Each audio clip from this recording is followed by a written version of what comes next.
2025년 5월 12일 새벽입니다.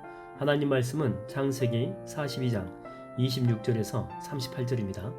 그들이 곡식을 나귀에 싣고 그곳을 떠났더니 한 사람이 여관에서 나귀에게 먹이를 주려고 자루를 풀고 본즉 그 돈이 그 자루 아귀에 있는지라. 그가 그 형제에게 말하되 내 돈을 도로 넣었도다. 보라, 자루 속에 있도다.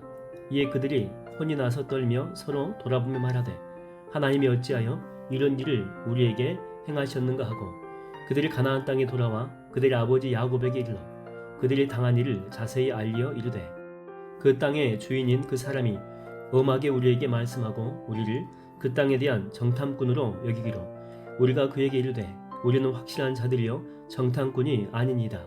우리는 한 아버지의 아들 12 형제로서 하나는 없어지고 막내는 오늘 우리 아버지와 함께 가나안 땅에 있나이다 하였더니 그 땅의 주인인 그 사람이 우리에게 이르되 내가 이같이 하여 너희가 확실한 자들임을 알리니 너희 형제 중에 하나를 내게 두고 양식을 가지고 가서 너희 집안에 굶주림을 구하고 너희 막내 아우를 내게로 데려오라. 그러면 너희가 정탐꾼이 아니요 확실한 자들임을 내가 알고 너희 형제를 너희에게 돌리리니 너희가 이 나라에서 무역하리라 하더이다 하고 각기 자루를 쏟고 본즉 각 사람의 돈 뭉치가 그 자루 속에 있는지라. 그들과 그들의 아버지가 돈 뭉치를 보고 다 두려워하더니 그들의 아버지 야곱이 그들에게 이르되 너희가 나에게 내 자식들을 잃게 하도다. 요셉도 없어졌고 시므온도 없어졌거늘 베냐민을 또 빼앗아가고자 하니 이는 다 나를 해롭게 함이로다.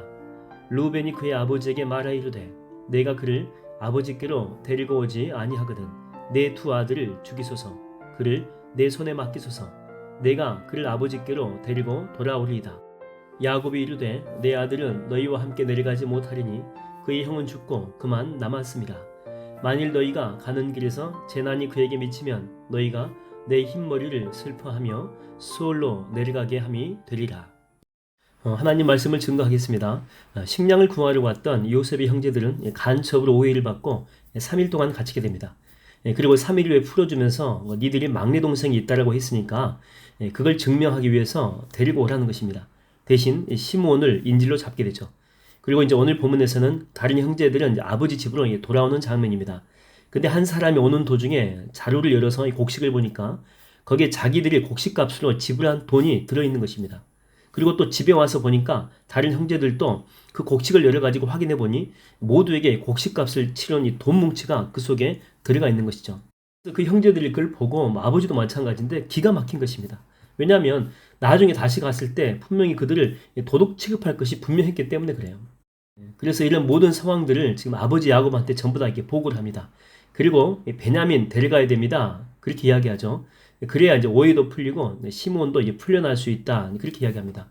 근데 이 말을 듣고 야곱 아버지는요, 과민 반응을 합니다. 분명히 형제들은 시므온이 갇혀 있다 이렇게 이야기했거든요. 아직 살아 있는 것입니다. 다만 인질로 잡혀 있는 거죠. 근데 아버지는 이렇게 말합니다. 너희들 때문에 요셉도 없어졌고 여기서 없어졌다라고 하는 것은 죽었다는 거거든요. 그 다음 시므온도 없어졌고 그러니까 아버지는 시므온이 죽었다라고 생각하는 거죠. 그리고 베냐민마저 너희들이 빼앗아 간다. 그러니까 이게 베냐민이 가게 되면 반드시 변고를 당할 것이라고 생각하는 것입니다. 근데 여러분 아버지가 이렇게 민감하게 과민 반응한 이유가 뭐냐면 벌써 22년 전의 일이지만 요셉에 대해서 사무치는 그런 마음이 있었던 거예요. 그러니까 세월은 흘러갔지만 요셉이 죽었다라고 하는 그 비참한 아픔이 지금도 가슴속에 응어리지도록 이렇게 남아있는 것입니다. 여러분이 상처라고 하는 것은요, 그냥 뭐 시간이 흐른다라고 해결되는 것 절대 아닙니다. 뭐 세월이 약이다, 시간이 지나면 괜찮아진다라고 하는데 이게 마음에 새겨진 상처는요, 시간이 흘러도 세월이 흘러도 여전히 아픈 상처가 그대로 남아있다는 거예요. 한 남편이 있는데 술만 먹으면 아버지 산소에 가서 밤새도록 옵니다. 벌써 아버지가 돌아가신 지가 40년이 넘었어요. 그래도 술만 먹게 되면 그곳에 가서 날 새고 온다라고 하는 거죠. 그러다 보니까 보다 못한 아내가 여보 좀 정신 좀 차려라. 그 정도 했으면 됐지. 하늘나라 가신 아버지도 다 이해한다니까. 이제 제발 좀 그만해. 잊을만도 하잖아. 세월이 얼만데. 예. 근데 40년 전에 무슨 일이 있었냐면 망나니 같은 삶을 살았던 아들이었습니다. 그날도 막 술이 진탕 취해가지고 길바닥에 쓰러져 있는 아들을 이렇게 데려오려고 술집까지 간 거죠. 뭐 택시를 타려고 하지만 술 취한 손님을 태워줄 리가 없죠. 그래서 한 2km 정도 남짓한 거리인데 이 아들 붙잡고 막 낑낑거리면서 집에 오다가 아버지가 그만 그 자리에서 심정지가 온 것입니다. 그렇게 돌아가실 동안 자기는 그 옆에서 술에 취해가지고 잔 것이에요. 술에서 깨어난 후에 그 사실을 알고 넋이 나가버린 것입니다.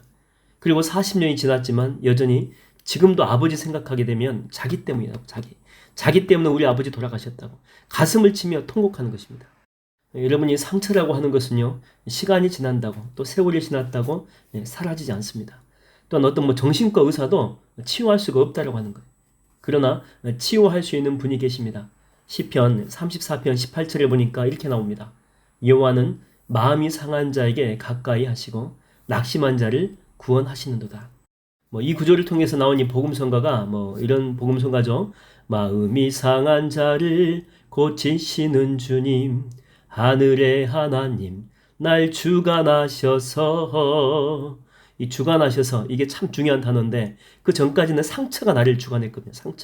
아픈 상처가 나를 주관했고 과거의 기억이 나를 지배했다라고 하는 것입니다. 근데 이제는 주님이 나를 주관하는 삶을 살게 해 주십시오. 그런 말이죠. 주의 길로 인도하사 자유케 하소서. 자유함이 없었다라고 하는 거예요. 상처에 붙들려 가지고 그게 내 인생을 붙잡고 가고 있었다라고 하는 거죠. 쉼이 없고 안식이 없고 자유함이 없던 그런 삶이었습니다. 한 무당이 예수를 믿고 처음에 가장 은혜 받은 말씀이 뭐냐면, 수고하고 무거운 짐진 자들아 다 내게로 오라, 내가 너희를 쉬게 하리라, 안식하게 하리라. 왜냐하면 그 무당한테 신병이 처음 찾아와가지고 막 아프잖아요. 신병이 들면 그 후에 강신굿을 통해 가지고 신내림 받은 거예요. 그 받은 날로부터 15년 동안 단 한 번도 귀신한테 붙들려 가지고 안식이 없던 그런 삶을 살았다는 것이에요. 그래서 만신창이가 돼가지고 15년 동안 귀신이 붙들고 있었으니까 얼마나 인생이 비참해졌겠습니까? 그래서 이렇게 너덜너덜해져가지고 정말 곧 죽을 것 같았는데 그때 그 누님이 강제로 교회로 끌고 간 것입니다. 주님만이 너를 자유케 할 수 있다. 주님만이 너를 치유할 수 있어. 예수님만이 너를 해방시킬 수 있어. 그래서 그날 데리고 갔는데 성령세를 받은 거예요. 성령세를. 그 다음에 처음으로 15년 만에 처음으로 깊은 잠을 잔 것입니다. 안식을 누린 거예요. 안식을. 여러분, 상처가 있고 아픔이 있습니까? 가슴에 응어리진 그냥 돌멩이 하나 얹혀있는 것 같은 그런 괴로움이 있습니까?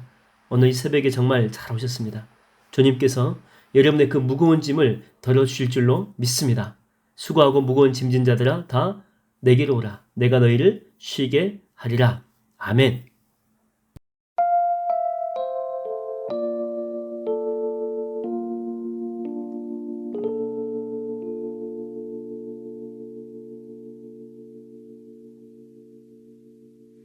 마음이 상한 자를 고치시는 주님, 하늘의 아버지, 날 주관하소서.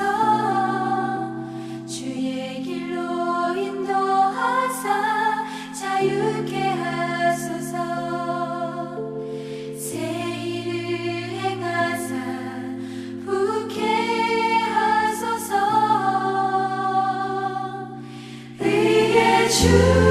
줄이고 목이 마르니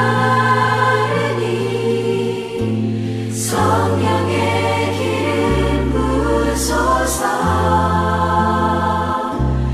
의에 줄이고 목이 마르니 내 잔을 채워 주소서.